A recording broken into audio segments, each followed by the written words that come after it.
Hello,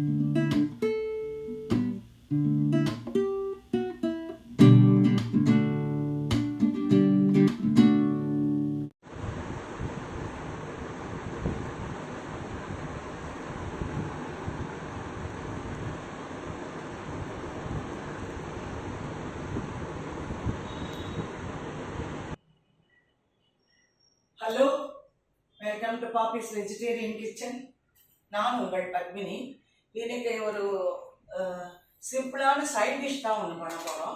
அது வந்து ஆக்சுவலாக தோசை இட்லிக்கு ரொம்ப நல்லா இருக்கும். இது எல்லாத்துக்கும் நல்லா இருக்குமான்னு நான் சொல்ல முடியாது, ஏன்னா அவளுடைய டேஸ்ட்டு.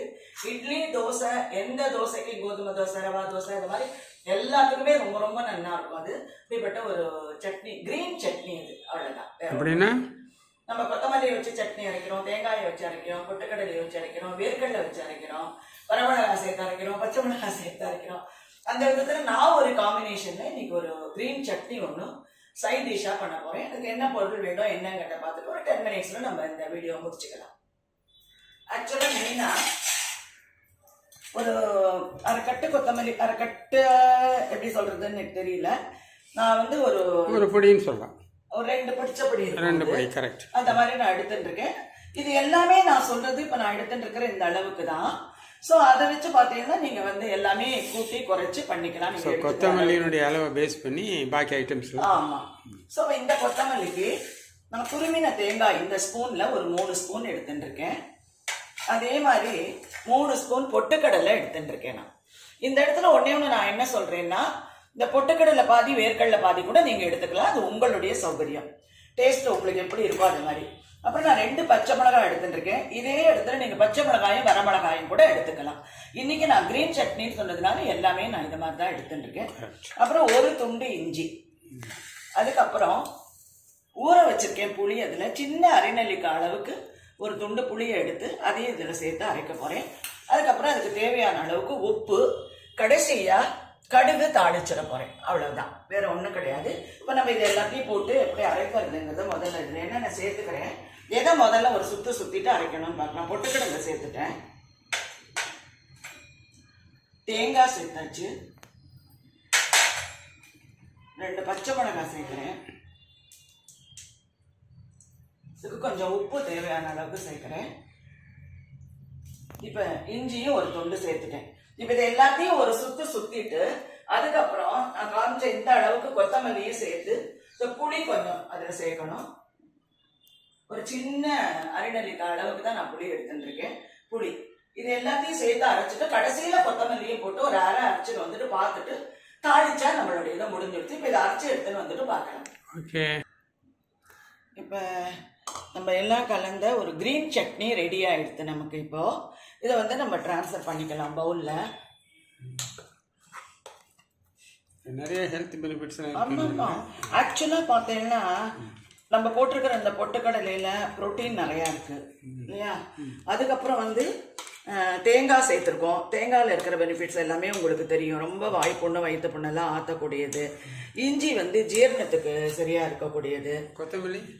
கொத்தமல்லியில தான் வந்து விட்டமின் சி நிறையா இருக்குது, இதில் புரத இது இருக்குது. அதனால கொத்தமல்லியிலேயே இருக்கக்கூடிய சத்துக்கள் நமக்கு தெரிஞ்சதுதான்.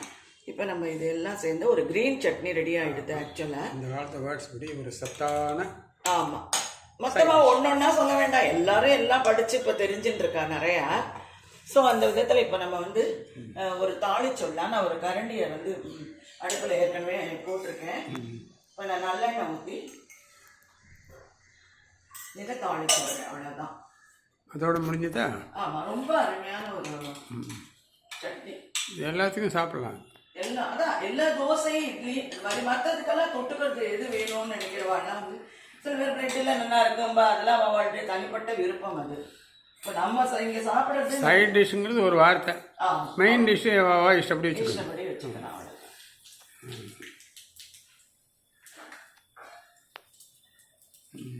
ரொம்ப ரொம்ப சிம்பிளாகவும் சீக்கிரமாகவும் டக்குன்னு பண்ணிடலாம். எதையும் வறுத்து எடுத்துன்னு எதுவுமே வேண்டாம். அப்படியே ஃப்ரெஷ்ஷாக பச்சையாக பண்ணும்போது அது அவ்வளோ நல்லா. அவ்வளோதான், நம்மளுடைய தாளிச்சாச்சு. இதுதான் கடுகு. இதோட ப்ராசஸ் ஓவர். ஓ, எவ்வளோ ரொம்ப ரொம்ப குறைச்சலான டைமில் இதை நம்ம பண்ணியாச்சு. எந்த கன்சிஸ்டன்சி வேணுமோ நீங்க வந்து டைல்யூட் பண்ணிக்கலாம், இல்ல அப்படியே சாப்பிடலாம். இது வந்து ஒரு கொத்தமல்லி சட்னியுடைய ஒரு வகை அப்படின்னு சொல்லிக்கலாம். அதனால சாதாரண கொத்தமல்லி சட்னி நினைக்க வேண்டாம். இல்ல ஆக்சுவலா கொத்தமல்லி சட்னினா உளுத்தம்பருப்பு வறுத்து, மிளகாய் வறுத்து, பெருங்காயம் வறுத்து அந்த மாதிரி பண்ணுவோம். வெறும் கொத்தமல்லி சட்னிக்கு ஒரு சட்னின்னு எடுத்துனேன்னா அதை பல விதமா பண்ணலாம். இன்னைக்கு எனக்கு வந்து இந்த மாதிரி பண்ணலாம் அப்படிங்கிற ஒரு நான் பண்ணுவேன், இந்த மாதிரி பண்ணியிருக்கேன். அதனால அந்த அபிப்பிராயத்தில் தான் நான் இன்னைக்கு இதை உங்களுக்கு போட்டு காமிச்சிருக்கேன். இந்த எல்லா சத்துக்களும் நான் ஏற்கனவே சொல்லிட்டேன். தேங்காயில இருக்கு, இஞ்சியில இருக்கு, பச்சை மிளகாயில இருக்கு, கொத்தமல்லியில இருக்கு. இதில் நான் சேர்த்துருக்கிற எல்லாத்துலேயும் பொட்டுக்கடையில இல்லை, இது சேர்த்துருக்கிற எல்லாத்துலேயுமே நல்ல நல்ல ஒரு விஷயங்கள் தான் இருக்கு.